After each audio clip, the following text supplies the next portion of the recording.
नमस्ते दोस्तों, मेरा नाम स्मृति है और आज हम जिस विषय की चर्चा लेकर के आ रहे हैं वो है द्वितीय भाव। लास्ट टाइम मैंने प्रथम भाव की चर्चा की थी, आज द्वितीय भाव की चर्चा है। दोस्तों, यदि आप लोग को मेरी वीडियोस पसंद आते हैं तो लाइक करें, सब्सक्राइब करें और शेयर जरूर करें और मेरी वीडियोस को ध्यान से देखें, कुछ हो सके तो कॉमेंट्स भी। जिस प्रकार जन्म कुंडली के प्रथम भाव से हम अपनी आत्मा को देखते हैं, हम अपने तन का विचार करते हैं, व्यवहार, ज्ञान, गुण इत्यादि इन चीज़ों को देखते हैं, ठीक उसी प्रकार जन्म कुंडली का जो दूसरा भाव होता है वो हमारा धन भाव होता है, हमारी पैतृक संपत्ति होती है, हमारी वाणी, कुटुंब, परिवार, बुद्धि, विचार, आभूषण, मूल्यवान वस्तुएं, हमारी आर्थिक परिस्थिति को दर्शाता है। ये हमारे खान पान एवं स्वाद को भी दर्शाता है।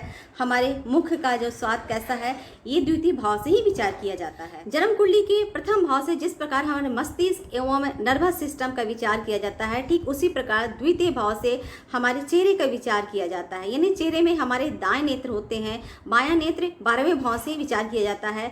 हमारे मुख हुए, हमारे जीभ हुए, हमारे दांत हुए, हमारे नाखूनों का विचार द्वितीय भाव से किया जाता है। दूसरा भाव हमारा मारक भाव भी होता है। अष्टम भाव हमारा मृत्यु का भी होता है, हमारा आयु का भी विचार अष्टम भाव से ही होता है। एक्चुअली नवम भाव जो हमारा धर्म का होता है, हमारे भाग्य का होता है, और नवम भाव से 12वें चले जाना अष्टम, यानी कि धर्म का क्षय होना, हमारे भाग्य का क्षय होना, इस वजह से अष्टम भाव को बुरा माना गया है, उसे मारक बताया गया है। तो अष्टम से ठीक द्वितीय सातवां का संबंध बनता है, यानी कि 8, 9, 10, 11, 12, 1, 2, यानी कि देखा जाए तो 1, 2, 3, 4, 5, 6, 7, ठीक सातवां होने की वजह से दूसरा भाव भी मारक कहलाता है। जिस प्रकार प्रथम भाव के भाव कारक सूर्य देव हैं, ठीक उसी प्रकार द्वितीय भाव के भाव कारक देवगुरु बृहस्पति देव हैं।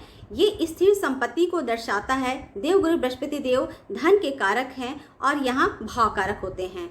जन्म कुंडली का द्वितीय भाव यदि शुभ प्रभाव में हो, शुभ स्थिति में हो, शुभ कर्तरी में हो, जन्म कुंडली का जो द्वितीय भाव के जो स्वामी होते हैं वो केंद्र या त्रिकोण में बैठे हो, मित्र राशि में हो, स्व राशि में हो या उच्च राशि के होके बैठे हो, यानी टोटली वो शुभ स्थिति में हो, तो जातक की जिंदगी में कभी भी धन की कभी भी कमी नहीं होती है। जातक अपनी बुद्धिमत्ता से सब कुछ प्राप्त करता है, उनकी शिक्षा बाधित नहीं होती है, शिक्षा पूर्ण रूप से होती है, बड़ों का सत्कार करना जानते हैं, अपने वाणी से लोगों को प्रभावित भी करते हैं, पैतृक संपत्ति का पूरा सुख होता है, परिवार में उनकी एक अलग पहचान बनती है। हमारे शास्त्र के अनुसार से जन्म कुंडली में 4 तत्व निर्धारित किए गए हैं: अग्नि तत्व, पृथ्वी तत्व, वायु तत्व एवं जल तत्व। अग्नि तत्व में 3 राशि होते हैं: मेष राशि, सिंह राशि एवं धनु राशि। पृथ्वी तत्व में 3 राशि होते हैं: वृषभ राशि, कन्या राशि एवं मकर राशि। वायु तत्व में 3 राशि आते हैं: मिथुन राशि, तुला राशि एवं कुंभ राशि। और जल तत्व में भी 3 राशि आते हैं: कर्क राशि, वृश्चिक राशि एवं मीन राशि। तो द्वितीय भाव में जो भी राशि बनती है, जो भी राशि लिखी होती है, चाहे यहाँ 1 लिखा हो या 2, 3, 4 या 12, कोई भी 1 से लेकर 12 तक कोई भी राशि लिखी है, उस राशि के उसके तत्व के स्वभाव से ही हमारे वाणी का विचार किया जाता है। यदि द्वितीय भाव में अग्नि तत्व की राशि बनी हुई हो 1, 5, 9, यानी कि 1 हो गया मेष, 5 हो गया सिंह और 9 नंबर हो गया धनु, इन तीनों में से यदि कोई भी राशि यहाँ पे लिखी हुई हो तो उस व्यक्ति के वाणी में थोड़ा सा क्रोधात्मक वाली वाणी हो जाती है। वो क्रोधवश किसी को कुछ भी बोल देता है और थोड़ा जिद्दी स्वभाव का वो होता है। द्वितीय भाव में यदि पृथ्वी तत्व की राशि बनी हुई हो, यानी कि 2, 6, 10, 2 वृषभ, 6 कन्या और 10 नंबर मकर राशि को कहते हैं, तो ये तीनों में से कोई भी राशि बनी हुई हो तो व्यक्ति सोच समझकर बोलने वाला होता है। द्वितीय भाव में यदि वायु तत्व की कोई राशि बनी हुई हो, वायु तत्व जैसे होता है 3, 7, 11, ये राशि हुई। 3 हो गया मिथुन राशि, 7 नंबर तुला राशि और 11 कुंभ राशि हुआ। तो द्वितीय भाव में ये 3, 7, 11 कोई भी नंबर लिखा हुआ है, इसका मतलब ये वायु तत्व है। ऐसे तत्व वाले व्यक्ति काफ़ी ज़्यादा बोलने वाले होते हैं, वाचाल प्रवृत्ति के होते हैं, बहुत ही बुलक्कर होते हैं। द्वितीय भाव में यदि जल तत्व राशि बनी हुई है, यानी कि 4, 8, 12, 4 कर्क राशि, 8 वृश्चिक राशि और 12 नंबर मीन राशि को कहते हैं, तो इन तीनों में से कोई भी यदि राशि बनी हुई हो द्वितीय भाव में तो इसका ये मतलब होता है कि व्यक्ति मृदु स्वभाव का होता है, भावनाशील व्यक्तित्व वाला होता है और अपनी बातों से दूसरों को कष्ट ना पहुँचे ये उनकी पूरी कोशिश बनी रहती है।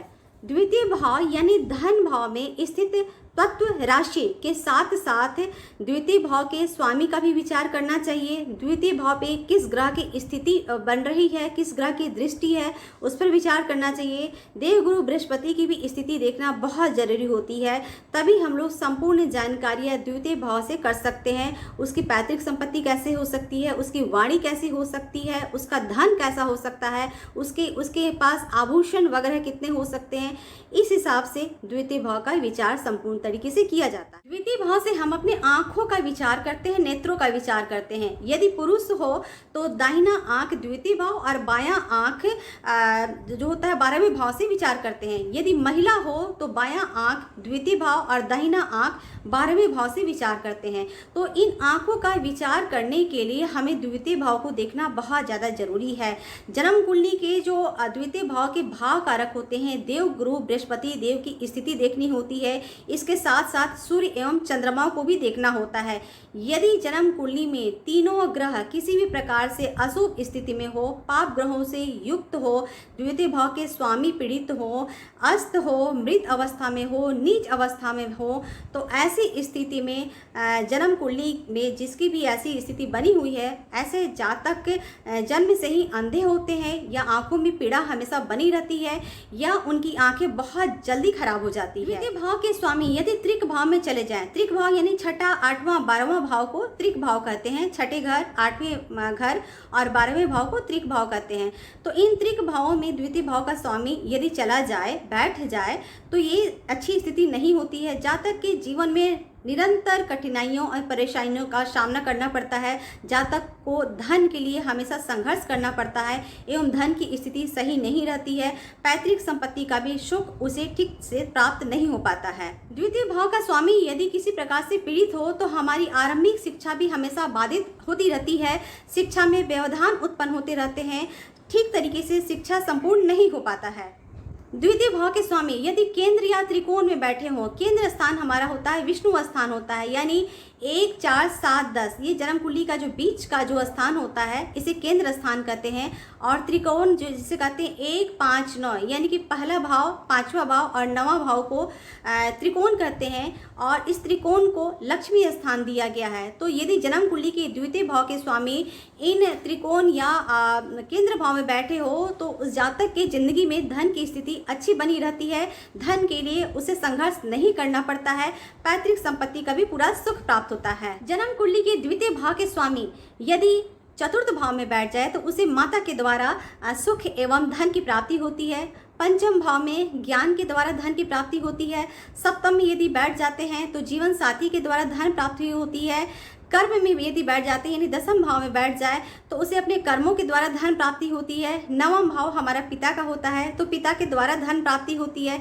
इस प्रकार से देखा जाए तो जन्म कुंडली में यदि धन की स्थिति यानी कि द्वितीय भाव की स्थिति शुभ हो तो धन की कभी भी कमी नहीं रहती है। व्यक्ति जीवन में सुखमय जिंदगी व्यतीत करता है। तो दोस्तों ये तो आज मैंने द्वितीय भाव के से संबंधित कुछ विचारणीय तथ्य आप लोग को बताए हैं। यदि आप लोग को मेरी वीडियोस पसंद आते हैं तो कृपया कर लाइक करें, सब्सक्राइब करें और शेयर करें। फिर हम तृतीय भाव की चर्चा लेकर के जल्दी उपस्थित होंगे। तब तक आप लोग अपना ख्याल रखिए दोस्तों। इसी के साथ हम विदा लेते हैं। नमस्ते।